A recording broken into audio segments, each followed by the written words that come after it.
Bismillahirrahmanirrahim. Pantun ke dulu ya. Ada burung memakan ikan. Ikan dimakan di atas batu. Salam dan hormat saya haturkan dengan ucapan Assalamualaikum warahmatullahi wabarakatuh. Bismillah, alhamdulillah, wala hawla wala quwata illa billah. Allahumma sholli ala sayyidina Muhammad wa ala ali sayyidina Muhammad. Rabbi shrah li sadri wa yassir li amri wahlul 'uqdatam min lisani yafqahu qawli, amma ba'du. Yang kami hormati Bapak Kepala Kantor Wilayah Kementerian Agama Provinsi Sumatera Selatan, yang kami hormati Bapak Ibu Kabid, teman-teman semuanya yang juga saya hormati. Pertama-tama marilah kita panjatkan puja dan puji syukur kita kehadirat Allah Subhanahu wa taala, yang mana pada siang hari ini kita telah diperjalankan oleh Allah ya. Kita telah diperjalankan oleh Allah menuju musola ini. Mudah-mudahan dengan diperjalankannya kita menuju musola ini dicatat sebagai amal ibadah kita bersama. Amin Allahumma amin. Salawat dan salam semoga tetap tercurahkan kepada junjungan kita baginda Rasulullah sallallahu alaihi wasallam, kepada para keluarga, para sahabatnya yang beriman, hingga kepada kita sebagai umatnya hingga akhir zaman. Amin Allahumma amin. Sepertinya ini hari yang paling cepat yang saya lalui ya. Sudah 3 kali ke kamar mandi ya. Iya. Iya. Jadi seperti itu ya. Jadi saya akan yang ringan-ringan saja, karena hidup itu sudah berat, kata Pak Kanwil ya. Jadi saya tidak akan memberikan tausiah, karena tausiah tentang Ramadan itu banyak, apalagi ini ada pakarnya. Ngomong ke pakar ini, beliau sudah pakarnya Ramadan ya. Iya, ada kegiatan di mana-mana, ceramah di mana-mana, begitupun kita semua banyak di YouTube mungkin untuk kegiatan-kegiatan Ramadan. Seperti yang disampaikan Pak Kiai Ago itu, memberikan kultum ataupun ceramah kepada Kementerian Agama itu ibaratkan segenggam pasir ditaburkan ke gurun pasir. Iya, udah kejingoan ya. Iya, karena memanglah sudah paham semua ya. Tentunya di sini saya akan sedikit bercerita saja tentang seorang pelaut. Nah, seorang kapten pelaut yang sudah biasa malang melintang ke sana kemari untuk menaklukkan daerah-daerah jajahannya. Kalau dulu jajah seperti itu ya. Iya, pelaut. Dia seorang gagah berani dengan membawa sekitar 60 pasukan di kapal yang sangat luar biasa besar, gagah ya kapalnya, mengarungi samudra dari barat ke timur. Ya, sudah berhari-hari, berbulan-bulan, bahkan bertahun-tahun untuk menaklukkan daerah-daerah jajahannya.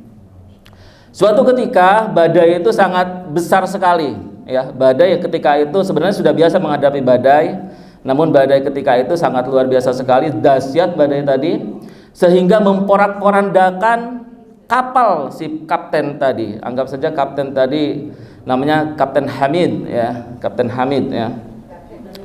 Sehingga menyebabkan seluruh awak kapal tadi tenggelam, mati, kecuali satu, yaitu Ahmed tadi, Kapten Ahmed ya. Beliau oleh Allah tentunya diberikan kesempatan sehingga beliau masih hidup, satu-satunya orang di antara 60 tadi, kapten tadi yang masih hidup. 1 hari 1 malam dia terapung dengan hanya menggunakan 1 papan kecil. Ya, di tengah lautan itu apa yang terlihat? Semuanya begitu lautan kan. 1 hari 1 malam dia terapung sampai akhirnya dia berenang dengan sekuat tenaga dia sampailah ke suatu pulau. Sampai ke suatu pulau di sana. Oh, dia bersyukur kepada Allah ya. Kemudian, tapi setelah itu ya, karena dia sudah lama dalam air, kemudian dengan tekanan yang begitu banyak lapar, akhirnya dia mencari ranting-ranting dedaunan untuk dia berlindung, karena hari sudah sore ya, dia untuk berlindung, sehingga dibuatlah gubuk kecil, kemudian dibuatlah perapian ya, perapian untuk menghangatkan tubuhnya, karena seorang kapten itu biasanya untuk bertahan hidupnya skillnya luar biasa ya, seorang petualang gitu kan. Jadi apapun bisa dimakan, biasanya daun-daunan gitu kan. Kemudian untuk mengambil ikan pun tentunya tidak susah orang kapten ya, dia seorang pelaut. Nah, setelah makan agak kenyang ya, lumayan kenyang, makanya karena sudah 1 hari 1 malam bertarung dengan nyawa ya, akhirnya dia bisa makan, kemudian dia rebahan sejenak, tidur ya, tidur. Saking lelapnya dia tidur ya, saking lelapnya dia tidur, gubuk yang dia bangun tadi dari dedaunan, apinya membesar dan membakar seluruh gubuk yang dia buat ya, membakar seluruh gubuk yang dia buat. Setelah itu, setelah gubuknya terbakar ya, api sudah membakar dan hampir mengenai dia ya, kemudian turunlah hujan yang sangat deras ya, hujan yang sangat deras memadamkan api yang di gubuk tadi ya, plus api yang unggun yang dia buat. Oh ya Allah, bahasa kita ini berutuhan di ujung-ujungnya. Oh ya Allah, katanya, ngapolah katanya, kapal aku tuh sudah hancur ya, kapal aku sudah hancur lebur ya, anak buah aku mati galau ya, ini aku lah nyampe ke darat ya kan, gubuk aku ini terbakar pula katanya. Kau udah sayang sama aku ya Allah ya, kau tidak mengasihani aku ya Allah ya, berutuhan dia, malah berburuk sangka kepada Allah. Setelah itu, karena lelahnya dia berutuhan ya, bahasa kita ini berutuhan, akhirnya dia terlelap juga tidur, Pak Iman ya, terlelap tidur. Dan terjaga ketika ada orang yang ke situ, ternyata itu adalah temannya ya, komandan yang satunya yang benar memang mencari si Kapten Ahmed tadi. Setelah itu dia diselamatkan oleh temannya tadi, dibawalah dia ke kapal. Berceritalah si Kapten Ahmed tadi, taruhlah kapten tadi namanya tuh Indoni ya, Kapten Indoni. Iya, kapten katanya, aku ini katanya lang-malang melintang di laut bertahun-tahun katanya kan ya, mengarungi samudra ini, menaklukkan kota-kota yang ada di sini pasukan.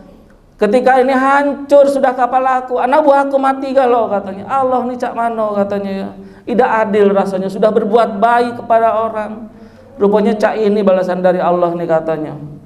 Aku sampai di apa? Sampai di pulau tadi, api teko api be mati kalau katanya ya, untunglah aku masih bisa bertahan hidup. Nah, jadi kaptennya tadi berkata, begini Ahmed katanya, perlu engkau ketahui katanya, semua itu ada hikmah yang dapat engkau ambil katanya. Yang pertama, ketika engkau dihantam badai gelombang yang sangat tinggi perahumu, menurut radar kami katanya kan, di depan sana sudah ada musuh yang siap dengan senjata yang lebih canggih daripada kamu. Jadi kalaupun kamu lepas dari badai tadi ya, lepas dari badai tadi, maka perahumu itu akan hancur lebur ya, dihantam oleh kapalnya musuh. Jadi masih untung kamu oleh Allah, sebenarnya kamu diberi pertolongan.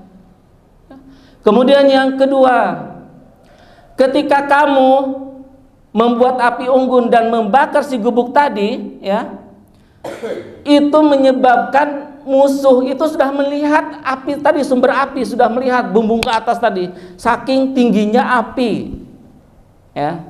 Jadi oleh Allah diberikan pertolongan, diturunkanlah hujan. Agar apa? Agar api tadi tidak terlihat oleh musuh. Itu pertolongan Allah yang kedua. Kami membaca semua itu dari radar yang sudah kami kirimkan. Kemudian yang ketiga, kenapa kami bisa sampai sini juga? Ya, karena sisa-sisa bekas asap, kepulan asap tadi terlihat oleh kami, dan itu tepatnya namanya itu sistem yang sudah kami atur di situ, tempat menurut kami itulah dirimu. Nah, maka kami bisa menyusul ke sini. Akhirnya sampai situ, ya Allah katanya, astagfirullahalazim katanya, begitu buruknya aku berprasangka terhadapmu ya Allah. Ternyata ini semua hikmah yang sudah aku dapatkan. Dia bersyukur kepada Allah atas semua itu. Ada 3 hal ya yang menurut saya mungkin yang dapat kita simpulkan. Lebih 7 menit tidak apa-apa ya. Belum ya. Ada 3 hal yang menurut saya bisa kita simpulkan dari cerita yang saya sampaikan. Yang pertama, jangan selalu berburuk sangka kepada Allah apapun yang terjadi terhadap kita, karena itu yang terbaik menurut kita ya. Allah sangat menyayangi kita sebagai hambanya, dan itu merupakan suatu anugerah dari Allah. Jangan berburuk sangka kepada Allah. Terus yang kedua, Allah memberikan kesempatan kepada kita untuk berbuat yang lebih baik lagi dari sebelumnya.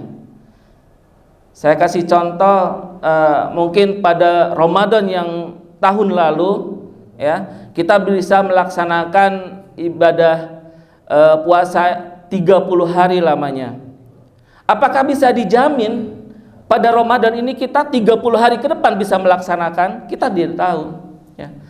Karena hanya Allah yang bisa mengetahui sampai kapan kita selesainya, udah Ustaz ya, sampai kapan kita tamatnya. Jadi berbuat baiklah ya, selagi kita bisa sempat untuk berbuat baik ya. Terus yang ketiga, kita selalu bergantung kepada Allah Subhanahu wa taala.